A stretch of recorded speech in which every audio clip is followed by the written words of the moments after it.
Hello, नमस्कार मैत्रिणींनो, मी श्रद्धा. आपल्या या यूट्यूब चॅनलमध्ये तुमचं अगदी मनापासून स्वागत करते. आज आपण टोमॅटोपासून एक रेसिपी मी करणार आहे. ते तुम्हा सगळ्यांना कशी वाटली हे मला कमेंट सेक्शनमध्ये नक्की सांगा. चला तर मग आपण बघूया ती रेसिपी कुठली आहे आणि कशा पद्धतीने करायची. इथे तुम्ही बघू शकता, मी इथे 2 टोमॅटो घेतले आहे आणि त्याची छान बारीक अशी प्युरी करून घेतलेली आहे. अगदी सोपी रेसिपी आहे, तुम्ही नक्कीच ट्राय करा. इथे तेल तापत ठेवलं होतं मी कढईमध्ये आणि त्यानंतर त्यामध्ये मी जिरे आणि मोहरी ॲड केली. छान जिरे मोहरी तडतडली की त्यामध्ये मी कढीपत्त्याची 4-5 पाने आणि लसणाचं एक पेस्ट टाकून दिली आहे. त्यानंतर हळद, तिखट आपल्या आवडीनुसार तिखट टाकायचं आहे.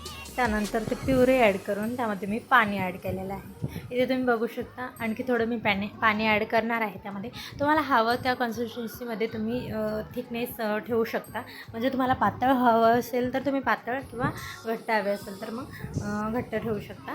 त्यानंतर मी इथे मीठ ॲड केलेलं आहे, छान हलवून घेतलेलं आहे आणि त्यानंतर त्याला एक उकळी काढून मी त्यामध्ये कोथिंबीर ॲड केलेलं आहे. तुम्ही बघू शकता, गॅसची फ्लेम ऑफ केलेली आहे आणि झाकण ठेवून आपली ही रेडी आहे.